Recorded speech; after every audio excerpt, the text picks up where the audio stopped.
Hi guys, this is Miss Ancasera again, and let me have an honest review about Pitogo El Mundo Beach Resort in Quezon Province. Just to let you know guys na nagpunta kami dito last May 9 and 10, 2026. So before the review of the resort, ang pagpunta dito ay isang napakahabang biyahe, around 6 to 7 hours ang biyahe namin, one way pa lang, depende sa takbo ng inyong mga sasakyan. Just use Google Map para malocate ang resort. Lelong, General Luna.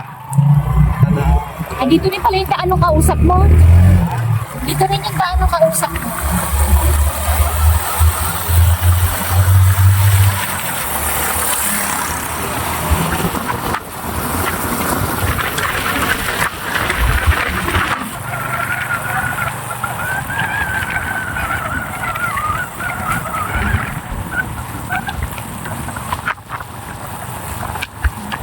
Bakit makulimlim?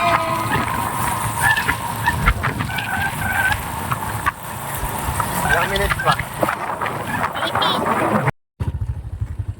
Okay.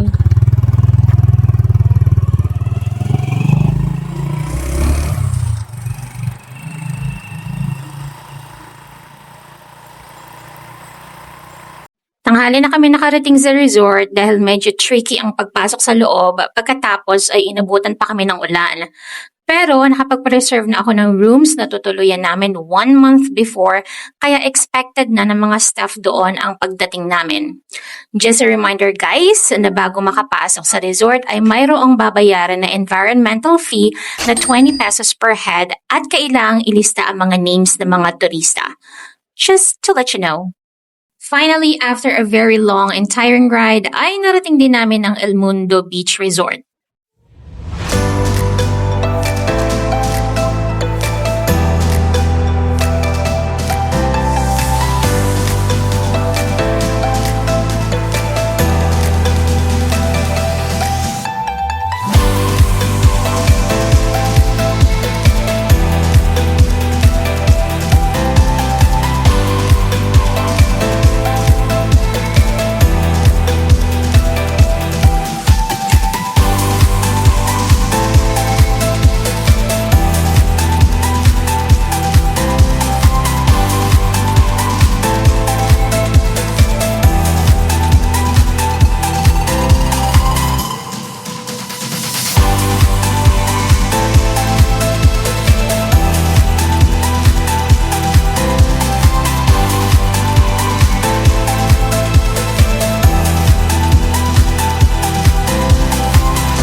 Siyempre, unang itinatanong is magkano yung rooms and ilang pax yun.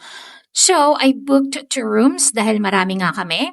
First, this is the Grand Cabin which is 7,000 pesos, good for 15 pax. May aircon, sariling CR, and shower and kitchen kuno. I will tell you later why I said kuno. I also asked for extra 2 mattresses, I think 200 or 250 pesos ang isa.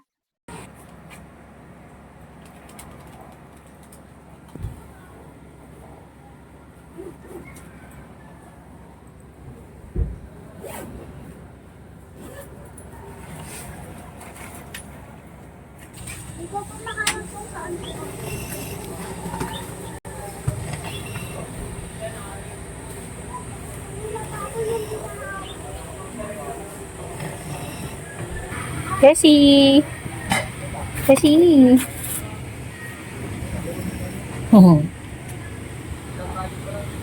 Ito naman ang lower rooms which is 5,500 pesos with aircon, CR, good for 12 persons.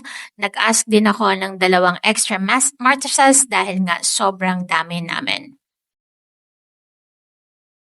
Maliban doon sa rate ng room, hindi pa kasama doon ang entrance fee na 200 pesos each for overnight and 150 pesos for day tour.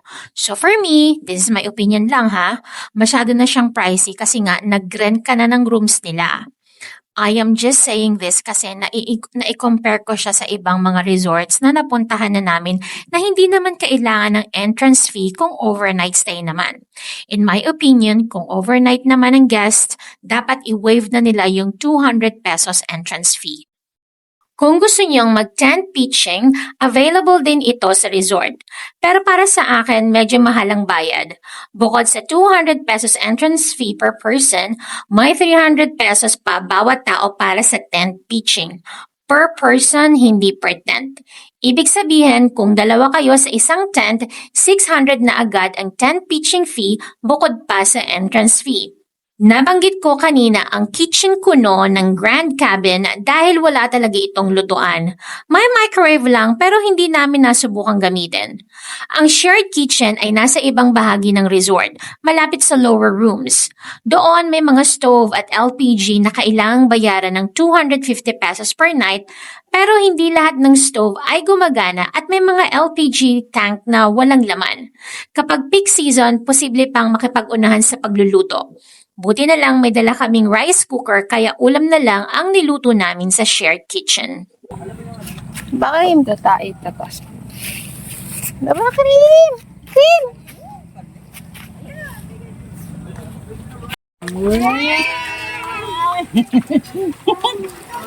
Dito na tayo sa mababa. Hindi.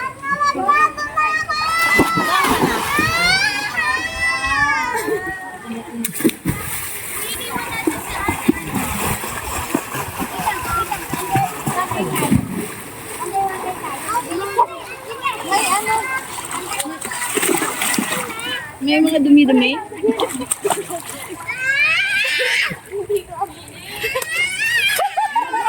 Kasi. Ano na akala ko magsiswimming ka. Yun. Eh, ba't nandiyan ka lang sa gilid? Gilid ka lang. Tapos kapit ka lang ganun mo. Ako nga, si Mama Janet nga, yung kapit lang habang lumalang-ilong. Asan ba kasi yung salbabida mo? Salbabida mo na saan? Wala ang salbabida. Wala ba? Yan lang ba? Dapat kinuha mo yung Hanseki. Oh, isabit ko sa leeg mo. Gusto mo? Eh di yun, isabit sa leeg mo.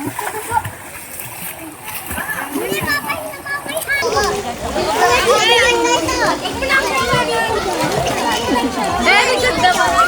Sige. Ilagi kita din siya. Ano? Ala, ikaw. Ala. Mo maging fish para floating lang? Ay, gusto maging fish para floating lang. Sarap.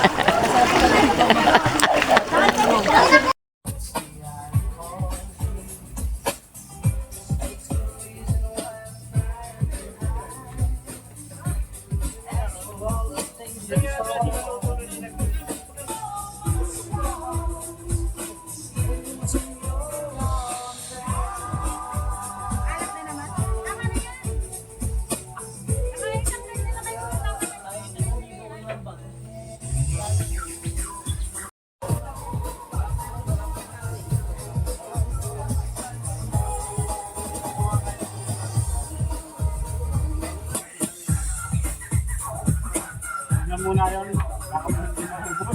Oo, tingin mo. Oo, muna eh. Baka di mo itahan.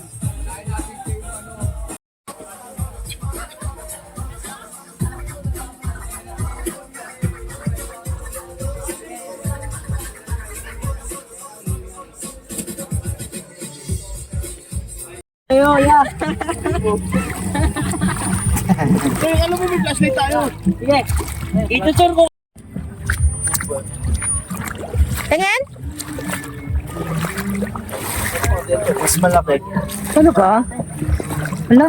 Benta na natin yan sa Japanese restaurant. Pagka uwi mo sa QC, kaya ni dito lutuin to? Paldo ka na. Pagka uwi mo sa QC. Ito. Timbangin na yan. Benta na natin, baliw. Paldo. Pal Paldo. Tempo. Paldoki. Paldoki. Suso. Pero nakain yun daw. Tempo. Overall, maganda naman ang naging experience namin sa El Mundo Beach Resort. Friendly at accommodating ang mga staff at mabilis silang tumulong kapag may kailangan ng mga guests. Napansin lang namin na kapag peak season, sobrang dami talagang bisita at fully booked ang resort. Sana sa mga ganitong pagkakataon ay masanda sila sa pag-manage ng mga facilities para mas maging komportable ang stay ng lahat. Maganda rin ang dagat at relaxing ang ambience. Ang tanging downside lang para sa amin ay may mga asong gumagala sa tabing dagat na nagiiwan ng dumi lalo na kapag low tide. Sana mabigyan din ito ng solusyon para mas maging malinis at mas enjoyable ang beach experience. Kung interesado kayong mag-book o magtanong tungkol sa rates at reservations, ilalagay ko ang contact details nila sa description box. Based sa experience namin, mabilis naman silang sumagot sa mga inquiries. That's it for today's vlog. Sana ay may nakuha kayong impormasyon na makakatulong sa pagplano ng inyong next beach trip. Abangan nyo ang susunod naming adventure kapag may budget na ulit. If you enjoyed this video, don't forget to like, share, and subscribe. Baka dito nyo na matuklasan ang susunod yung favorite destination dito sa Pilipinas. See you on the next vlog. Paka-paka!